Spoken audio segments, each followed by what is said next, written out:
रात में कोई सीने पे सवार हो जाता है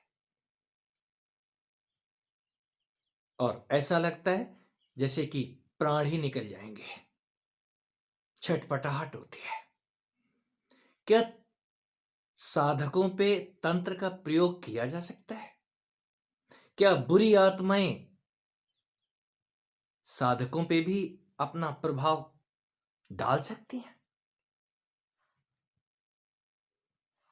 सोहम, नाम भी अद्भुत है। सोहम।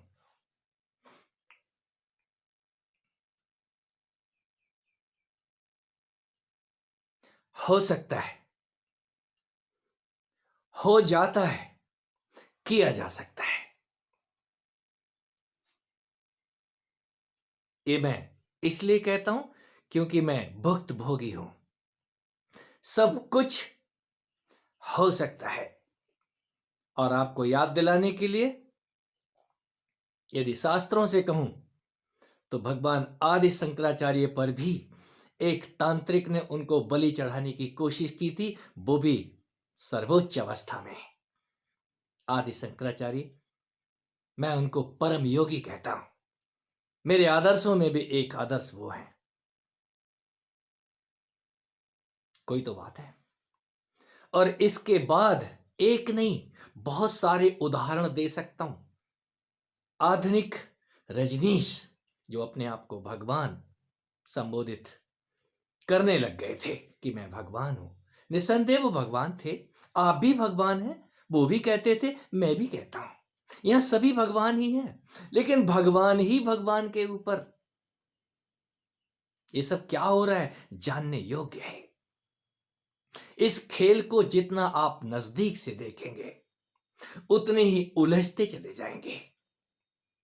थोड़ा साक्षी भाव जगा दो। साक्षी तो हो जाओ। और साक्षी की साधना, साक्षी होने के बाद आप पे कोई तंत्र प्रयोग नहीं है। ये तंत्र, इस शरीर रूपी तंत्र के ऊपर ही तंत्र के प्रयोग होते हैं। योग तंत्र में साक्षी नहीं है, योग में साक्षी है।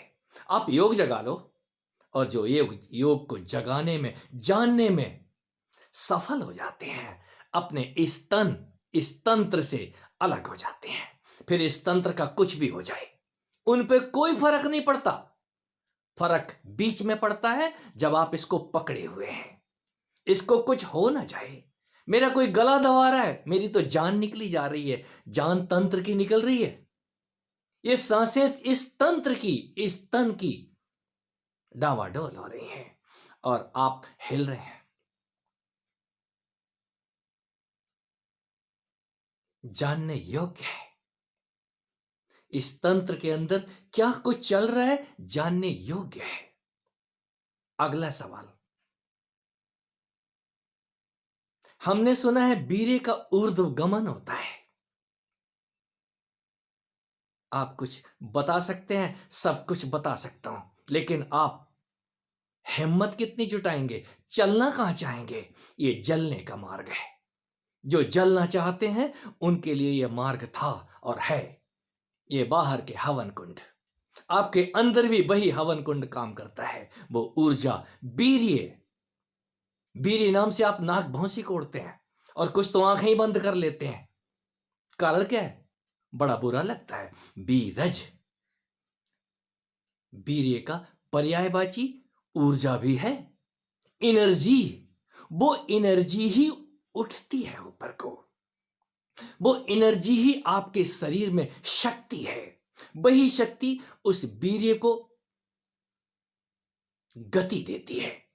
वीर्य जैसा कि शब्द है बीरज, उसमें दो दो चीजें हैं। एक सॉलिड है और एक आप गैर सॉलिड, उसको आप एनर्जी कह सकते हैं, ताकत कह सकते हैं। वीर्य तो दिखाई देगा, उसका आकार तो दिखाई देगा, लेकिन उसके अंदर जो फोर्स है उसको बाहर फेंकने वाली, वो दिखाई नहीं देगी। उस फोर्स के लिए ही, उसको जानने के लिए ही हमने स्नान के विज्ञान, दीप विज्ञान, बहुत सारे विज्ञान बाहर छोड़ दिए हैं ऋषि मनीषियों ने। आज से नहीं, युगों से। वो दिए की बाती, नीचे भी वही बाती लगी हुई है। उस बाती में जो करंट है वो ऊपर की तरफ उछाले मारता है। कब? आप नीचे से लोटा उठा उठा के सिर पे डालते हैं। भगवान शिव को जरा नहाते हुए देख लें। ये अंतः विज्ञान प्रकट होता है जब कहीं वो शक्ति जाग जाती है। वो शक्ति आपको उसी तेज से नहलाती है जिसको आप वीर्य कहते हैं। सिर में साबुन लगाने वाले, वो कहानी याद करें शिव पुराण में वर्णित, जिसके अंदर भगवान शिव उस भुवन मोहिनी का रूप देखना चाहते हैं भगवान विष्णु के दरबार में। मैं आपका वो रूप देखना चाहता हूं, क्योंकि मैं तो विष पी करके बेहोश हो गया था। आप मुझे उसी रूप को दिखाएं। कैसे दिखाते हैं भगवान विष्णु? कहानी में वर्णित है। वो युवा स्त्री भगवान शिव का सब कुछ तहस नहस कर देती है और अंततः भगवान शिव तुरंत उस वीर्य को उठा के अपनी जटाओं में लवेड़ लेते हैं और उसके बाद शर्माते हुए विष्णु के भवन में उस कक्ष में प्रवेश करते हैं जहां भगवान विष्णु उनको बिठा गए थे। यहीं बैठे रहना, मैं अभी आया। लेकिन विष्णु तो नहीं आए। वो खिड़की से झांक के जो दृश्य उन्होंने देखा, उस युवती के पीछे भगवान शिव दीवाने हो गए। और जब भगवान विष्णु आकर के बोलते हैं, ये सिर में क्या लगा रखा है, ये क्यों चांदी भर रखी है? ये चांदी उछाले मार के ऊपर पहुंचती है। कहीं उछालने वाली वो ताकत आपको समझ तो आए? वो ताकत है क्या? वो ताकत जमीन की तरफ खींचती है और जमीन से उठ करके वही ताकत जब जाग जाती है तो आसमान की तरफ उस दीप को लेकर के चलती है। भगवान शिव के अंदर वो ताकत ऑलरेडी थी और आज भी वो ताकत आपके अंदर भी है। जागने के बाद, अभी नहीं।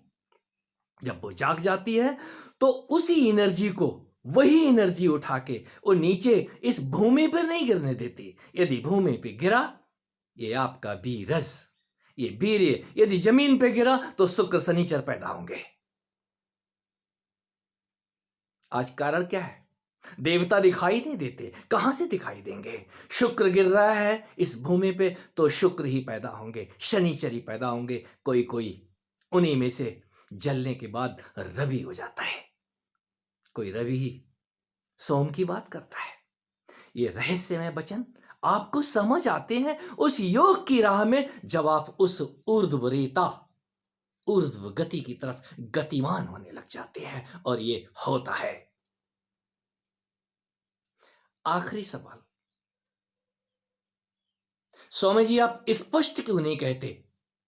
हम जब भी आपके सानिध्य में होते हैं तो आप गोलमोल बातें करते हैं। मैं गोल गोल ही बातें करूंगा, गोलमोल बातें ही करूंगा। इन गोलमोल बातों में ही कोई समझ जाए तो ज्यादा अच्छा है। और ज्यादा देर नहीं बोलने वाला। ये बोलने वाला बहुत कम देर को बोलता है और अब खामोशी ही खामोशी है। कब खामोशी आ जाए कह नहीं सकता। ये स्पीकर मेरे हाथ में नहीं है, वो बुलाने वाला और वो बुलाने वाली जब चाहती है इस स्पीकर को ऑन करती है। ये मेरे हाथ में नहीं है। मेरे सीने पे भी कोई सवार है, मेरे सिर के ऊपर भी कोई सवार है। इस रथ को चलाने वाला दूसरा है। वो जब चाहते हैं इस रथ को गति देते हैं, जब चाहते हैं विराम देते हैं। आपके साथ भी ऐसा ही हो। मैं शुभकामनाएं देता हूं उन सभी योग साधकों के लिए जो चल पड़े हैं। घबराएं नहीं, उस निगेटिविटी से नहीं घबराएं। ये युद्ध है। उस निगेटिविटी से जब कोई जलता है, याद रखें वो कालिक ही जल करके रोशनी देती है, आपको आलोकित करती है। हमारी शुभकामनाएं आपको।